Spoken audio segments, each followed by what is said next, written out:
Chapitre 30. La dernière bougie vacilla et s'éteignit sous le vent d'automne qui agitait les rideaux. Rek dormait toujours, la tête entre ses bras, à la table où, 1 heure plus tôt, il avait envoyé Bricklin rejoindre les nadirs. Son sommeil était léger mais sans rêve. Il frissonna comme la température baissait dans la pièce, et il s'éveilla en sursaut dans les ténèbres. La peur le saisit, et il se précipita sur sa dague. Il frissonna encore. Il faisait froid, si froid. Il jeta un coup d'œil au feu. Il tirait bien, et cependant, aucune chaleur ne s'en dégageait. Il se leva, se dirigea vers l'âtre et s'accroupit devant, les mains offertes. Rien. Surpris, il se releva et retourna vers la table. C'est là que le choc le saisit. La tête dans les bras, la silhouette du comte Reignac dormait toujours sur la table. Il repoussa la panique et examina sa propre image endormie, notant les traces d'épuisement sur le visage décharné, les orbites creusées et les rides de fatigue autour de la bouche. Puis il prit conscience du silence. Même à cette heure avancée de la nuit, on devait entendre certains bruits, comme les sentinelles, les serviteurs, ou quelques cuisiniers préparant le déjeuner matinal. Mais là, il n'y avait rien. Il se déplaça vers la porte et s'avança dans le couloir obscur, puis dans l'ombre de la herse. Il était seul. Au-delà des portes se dressaient les murs, mais nulle sentinelle ne les arpentait. Il marcha dans les ténèbres. Les nuages s'écartèrent pour révéler une lune brillante. La forteresse était déserte. Depuis les hauts murs de Guédon, il regarda vers le nord. La plaine était déserte également. Il n'y avait plus aucune tente nadir. Il était donc vraiment seul. La panique le quitta, et un sentiment de paix recouvrit son âme comme une couverture chaude. Il s'assit sur les remparts et contempla la forteresse. Était-ce un aperçu de la mort ? Se demanda-t-il. Ou simplement un rêve ? Il s'en fichait. Que ce soit un avant-goût du lendemain ou le résultat d'un fantasme, cela n'avait pas d'importance. Il appréciait ce moment. Puis, ressentant une profonde sensation de chaleur, il sut qu'il n'était pas seul. Il eut le cœur gros, et les larmes lui vinrent aux yeux. Il se retourna, et elle était là, habillée comme la première fois où il l'avait vue, avec une épaisse veste en peau de mouton et un pantalon en laine. Elle ouvrit les bras et s'avança pour l'embrasser. Il la serra fort contre lui, enfonçant son visage dans ses cheveux. Ils restèrent ainsi un long moment, le corps de Rek agité de gros sanglots. Enfin, il arrêta de pleurer et la relâcha doucement. Elle leva les yeux et sourit. « Tu as bien agi, Rek, dit-elle. Je suis vraiment fier de toi. »« Sans toi, cela n'a aucun sens, répondit-il. Je ne changerai rien, Rek. Si l'on me disait que je pouvais revenir en vie, à condition que je ne te voie plus, je refuserais. Quelle importance que nous n'ayons eu que quelques mois. Ce fut une période extraordinaire. Je n'ai jamais aimé personne comme je t'ai aimé, déclara-t-il. Je sais. Ils parlèrent des heures durant, et pourtant, tout du long, la lune brilla à la même place, et les étoiles ne bougèrent pas. La nuit semblait éternelle. Finalement, elle dut l'embrasser pour endiguer ses paroles. « Il y a d'autres personnes que tu dois voir. » Il essaya de discuter, mais elle pressa ses doigts sur sa bouche. « Nous nous reverrons encore, mon amour. À présent, tu dois parler aux autres. » À cet instant, une brume épaisse et tourbillonnante se forma autour du mur. Au-dessus, la lune luisait toujours dans un ciel dégagé. Il patienta. Et bientôt, une silhouette en armure d'argent s'avança vers lui. Comme toujours, il avait l'air frais et alerte. Son armure se reflétait dans la clarté lunaire, et sa cape blanche était immaculée. Il sourit. « Heureuse rencontre, Rek !» déclara Serbitar. Ils se saluèrent en s'agrippant par les poignets, à la manière des guerriers. « Les Satulis sont arrivés, » dit Rek. « Vous avez tenu la porte le temps nécessaire. »« Je sais. Je ne vous mentirai pas là-dessus. Demain sera une dure journée. De tous les futurs que j'ai vus, il n'y en a qu'un où vous survivez. Mais il y a des forces en présence ici dont je ne peux vous parler, car en ce moment même leur magie est à l'ouvrage. Combattez vaillamment. »« Est-ce que l'entailleur va arriver ?» s'enquit Rek. Serbitar haussa les épaules.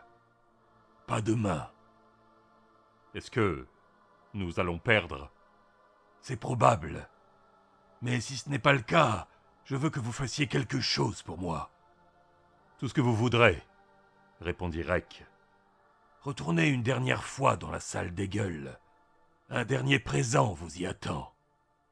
Le serviteur Rachine vous expliquera. »« Qu'est-ce que c'est? Une arme? Je pourrais l'utiliser demain ?»« Ce n'est pas une arme. N'y allez que demain soir. »« Serbitar ?»« Oui, mon ami. »« Est-ce que ça s'est passé comme vous l'imaginiez? Je veux dire, pour la source. »« Oui, et plus encore. Mais je ne peux pas vous en parler maintenant. Attendez encore un peu. Il y a quelqu'un d'autre qui doit s'entretenir avec vous. » Les brumes s'épaissirent, et la silhouette de Serbitar recula, jusqu'à disparaître. Et Drus fut là, puissant dans son gilet de cuir luisant, avec sa hache au côté. « Eh bien, on m'a offert une sacrée sortie, » dit-il.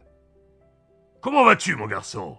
Tu as l'air fatigué. »« Je le suis, mais rien qu'à te voir, je me sens déjà mieux. » Drus lui tapa sur l'épaule et se mit à rire. « Ha ha ha ha ha! Ce Nogusha, là, il s'est servi d'une lame empoisonnée contre moi. Crois-moi, gamin, ça fait un mal de chien. Kaessa a dû m'habiller. Je ne sais pas comment elle a réussi à me faire tenir debout. En tout cas, elle y est arrivée. »« J'ai vu ça, » répondit Rek. « Oui, c'était une belle sortie, pas vrai? Et le jeune Gilad, il s'est bien battu lui aussi. Je l'ai pas encore croisé, mais je parie que ça va pas tarder. T'es un bon garçon, Rek. Tu es digne. Ça m'a fait plaisir de te connaître. » « Pareil pour moi, Drus. Je n'ai jamais rencontré quelqu'un d'aussi bon que toi. »« Mais si, mon garçon, des centaines. Mais c'est gentil de le dire. Toutefois, je ne suis pas venu ici pour échanger des compliments. Je sais ce qui t'attend. Et je sais que demain risque d'être une très dure journée. Horriblement dure. Mais ne leur cède pas 1 centimètre de terrain. Ne te replie pas dans la forteresse. Quoi qu'il arrive, tiens le mur. Beaucoup de choses en dépendent. Garde Joachim à tes côtés. S'il meurt, c'en est fini de vous tous. Je dois partir. Mais souviens-toi, tiens le mur coûte que coûte. Ne te replie pas dans la forteresse. »« Je m'en souviendrai. Au revoir, Drus. »« Pas d'au revoir, mon garçon. Pas encore, » répliqua Drus. « Bientôt. » Les brumes enveloppèrent le capitaine et se répandirent sur Rek. Puis le clair de lune s'estompa, et les ténèbres tombèrent sur le comte de bronze. Rek se réveilla. Il était revenu à la citadelle. Le feu brûlait toujours dans la cheminée, et il avait de nouveau faim. Dans les cuisines, Archine préparait le petit déjeuner. Le vieil homme était fatigué, mais son visage s'illumina lorsqu'il vit Rek entrer. Il aimait bien le nouveau comte, et il se remémora l'époque où le père de Virae, Delnar, était encore un jeune homme fier et fort. Mais peut-être, pensa Archine, sa mémoire lui jouait-elle des tours. Il offrit au comte des tartines grillées avec du miel, dont il ne fit qu'une bouchée, avant de faire passer le tout avec de l'eau coupée de vin. De retour dans ses quartiers, Rek enfila son armure, l'attacha et se mit en route vers les remparts. Ogun et Orin étaient déjà là, supervisant la barricade du tunnel sous la porte. « C'est le point faible, dit Thorin. Nous devrions nous retirer jusqu'à la forteresse. Au moins là, les portes tiendront quelques heures. » Rek secoua la tête. « Nous résisterons sur Geddon. Il n'y aura pas de repli. »« Alors nous mourrons tous ici, rétorqua Ogun, car cette barricade ne les retiendra pas longtemps. »« Peut-être, répondit Rek. Nous verrons bien. »« Bien le bonjour, Joachim Satuli. » Le guerrier barbu acquiesça et sourit. « Bien dormi, comte de bronze ?»« Ma foi, oui. Je te remercie de nous avoir accordé cette journée. »« De rien. Je rembourse une petite dette. »« Tu ne me dois rien.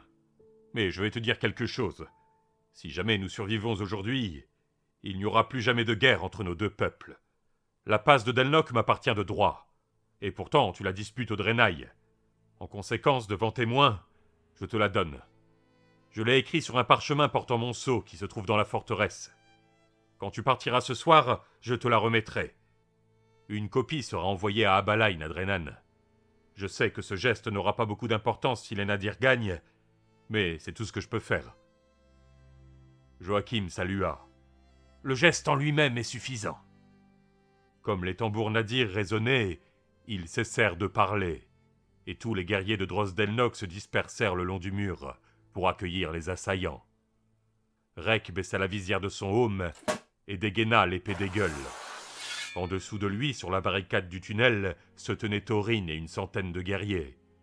À mi-chemin, le tunnel ne faisait que 3 mètres de large, et Thorin estima qu'il pourrait le défendre une grande partie de la matinée. Après ça, une fois que la barricade aurait été défoncée, l'immense pression de la horde nadir les repousserait dans le terrain vague, derrière les remparts. Ainsi commença le dernier jour sanglant de Drosdelnoch.